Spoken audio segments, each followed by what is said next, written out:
Hello everybody and welcome from the IELTS teacher. I posted recently two videos, one on chronological CVs, how to write a chronological CV, and one on how to write a skill-based CV. So just as a quick summary, I wanted to tell you, the skill-based CV is used when you have a lot of different kinds of experiences in different fields. And you can use it to highlight your skills, the skills that you have acquired in different fields, not just at work. In fact, you can use it if you have never had a job, if you've just finished studying as well. And you have to remember to back all your skills up with facts, and I'm going to show you a very nice way of doing that. The chronological CV, on the other hand, is better if you have experience which is consistent, if you've had similar jobs and your career has progressed. It's used to show career progression and to show that you have accumulated a lot of experience in one type of field. And it highlights your experience rather than the skills that you have acquired. So if you watch my previous videos, you can then decide which CV you think is best for you. But now I want to show you how you can support your skills with facts. I think this is a very, very important, crucial thing to do in your CV. Don't just write a list of experiences or a list of skills. You have to support with facts so that the potential employers will actually believe that you've had that kind of experience. And there is a very simple way of doing that. You can use a star. Star stands for situation, task, action, and result. So you think of a situation in which you worked, you had an experience, what kind of tasks you had to perform. Remember to split down tasks. It's not necessarily obvious what you do. If you think about a job like a waiter's job, it involves so many different tasks. It could be like welcoming clients to the restaurant. It could be opening bottles of wines or choosing bottles of wines. It could also mean a little bit of public relations. So there's a number of things that a job title can hide. So it's important that you think of the tasks that you performed. A, so for action. So what did you actually do on the job? And the result. So the action, also how did you perform your task, and the result. So what happened because of your actions and your tasks. For example, this is an example of a person who volunteered at a children's center. So she wrote, I volunteered at a children's center. What kind of tasks was she doing? I was asked to look after children after school. What actions did she take? So what initiative, for example? Arranged children in small age groups and started a homework club. And what was the result? Children always finished their homework in time and they were free to relax once at home.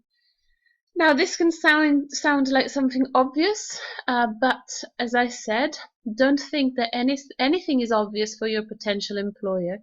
Spell things out. Mention everything, because it also shows how good you are at analyzing your different roles. So this kind of job could be summarized in this skill, like this, for example, for a skill-based CV. So initiative and interpersonal skills. It could have been organizational skills. It could be anything that you think was needed for this kind of job, for the job description that you are, for the job that you're applying for. So let's have a look at how it looks as a star statement. As a volunteer in a children's after-school club, I created a homework club arranging children into age groups and supporting them. As a result, the children were able to finish their homework before going home. So as you can see, it sounds quite nice, even though the job was simple. It shows initiative and obviously interpersonal skills if you have to deal with people.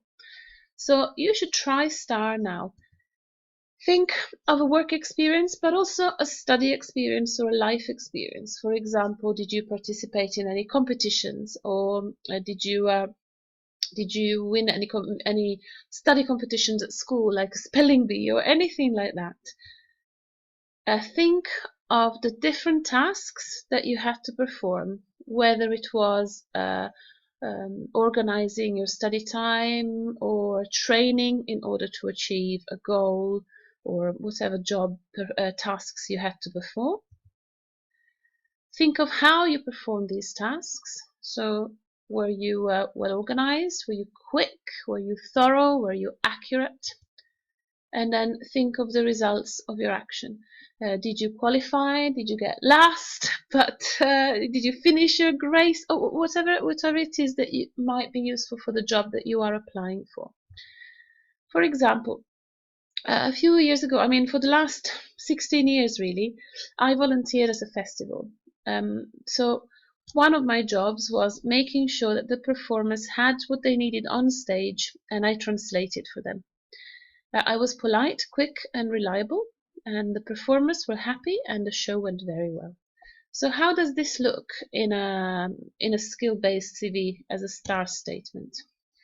So I would say, because I'm applying for a job that needs customer service skills, I will put this experience under customer service skills.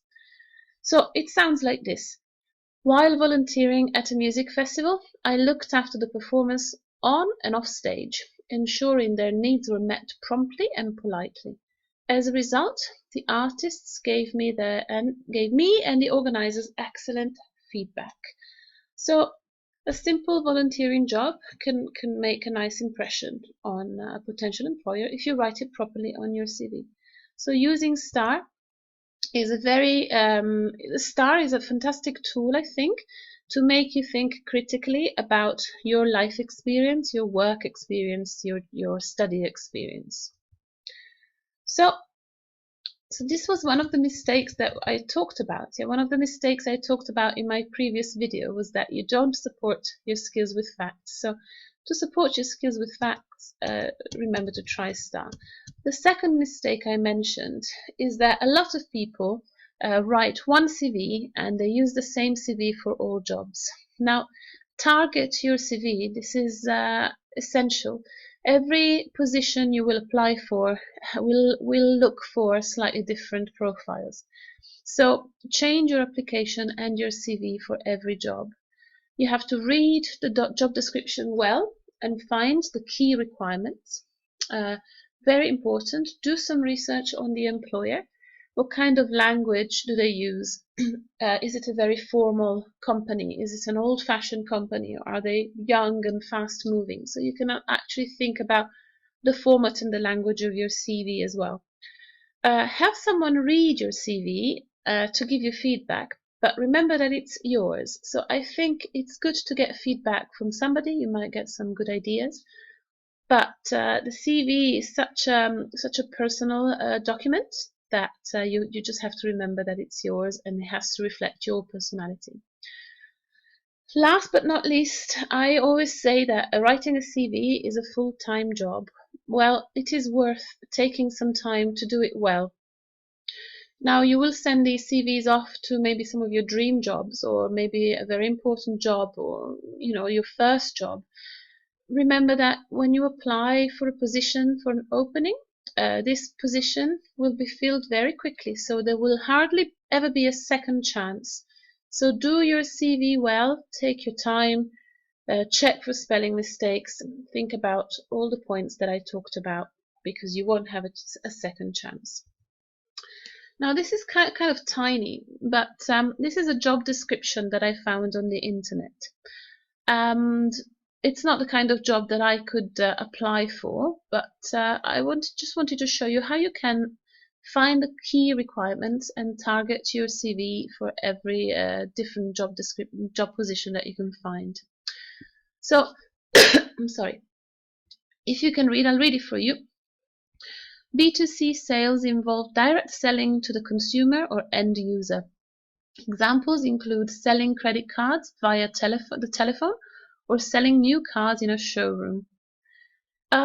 Typical activities for sales executives generally include listening to customer requirements and presenting appropriately to make a sale, maintaining and developing relationships with existing customers in person and via telephone calls and emails, Cold calling to arrange meetings with potential customers to prospect for new business. I'm going to stop here. As you can see, I've put some arrows to help you kind of associate a specific skill for every point of the job description, of the job requirements. For example, at the beginning, examples include selling credit cards via the telephone. So I think that telephone manners are essential for this job. So can you think of any experience where you had to show good telephone manners or excellent telephone manners? So listening to customer requirements, I think you will need communication skills. So presenting appropriately to make a sale. Communication skills or presentation skills, but communication is more important because you also need to listen. So can you think of examples of communication skills that you developed in your life somehow? Could have been at school, it could have been at work, could be at university, or while doing a volunteering job. So when did you ever use communication skills in your life? Cold calling, I thought this probably needs initiative. So have you ever shown initiative? So if you have any kind of experience like that, remember to think about how to write it using STAR. So in which situation did you show these skills? What tasks did you have to perform? What actions did you take? And what were the results? If you target your CV in this way and write your skills and explain and support your skills with fact using STAR, your CV will be well written and you'll have a good chance of getting an interview. So remember again, situation, task, action and result for everything. I think even for a chronological CV, when you talk about a specific experience, always back it up with facts. Now, one thing about the language, this is for non-native speakers especially. I've done some research for a webinar that I was leading a few weeks ago, and I was looking at how to write more powerful sentences for your CV. So I'm going to give you some time to look at sentence A and B. So which one do you think works best? The two examples. The first example uses the word responsible. Was responsible for submitting 2 event blogs per month for publication on company website. Example B uses just a simple verb. Wrote and submitted 2 event blogs per month for publication on company website. Now, when I asked this question in the webinar, most of the people who were listening to me thought that A was a better option. In fact, in a lot of websites and guides on how to write a good CV, I found that using words like responsible is not favored by employers. Potential employers prefer to see action verbs and strong, active sentences that use verbs like this one. So B is said to be the best one. Wrote and submitted 2 event blogs per month for publication on company website. Again, which one do you think is best? If you listen to me, you probably see that the word responsible is not welcome, not so nice on a CV. So use more active verbs like recruited and trained staff to run door-to-door campaign, raised £7,500 and reached 8,000 people. I've got more examples. Various, a variety of, and several. Please try to avoid them as well. So use active verbs like in the sentence below. Performed legal research, wrote memoranda, etc. Or assisted and helped. So try to avoid assisted and helped. Assisted and helped could mean making cups of coffee for people. While if you actually state what you did and use more active verbs like here, it might be more useful. it sounds a bit more proactive. So this is actually the end of my presentation on how to write powerful sentences for CVs and how to write using STAR. I hope this was useful. Watch my other videos and see you soon. Bye bye.